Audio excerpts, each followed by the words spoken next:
প্রকৃতির এক আশ্চর্য রহস্যের নাম পুয়া রাইমন্ডি। আন্দিজের রানী নামে পরিচিত এই উদ্ভিদ আন্দিজ পর্বতমালার ৩,২০০ থেকে ৪,৮০০ মিটার উচ্চতায় জন্মায়। এই গাছ ব্রোমেলিয়াড প্রজাতির বৃহত্তম উদ্ভিদ। এর নাম পুয়া রাইমন্ডি।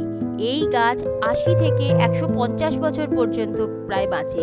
গাছটির উচ্চতা ৩ থেকে ৪ মিটার, তবে ফুল আসার আগে তা ১২ থেকে ১৫ মিটার পর্যন্ত হয়ে থাকে।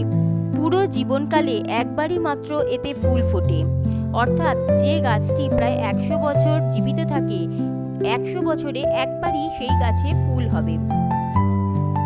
একটি গাছে ৮,০০০ থেকে ২০,০০০ ফুল ফোটে এবং কয়েক মিলিয়ন বীজ পাওয়া যায়।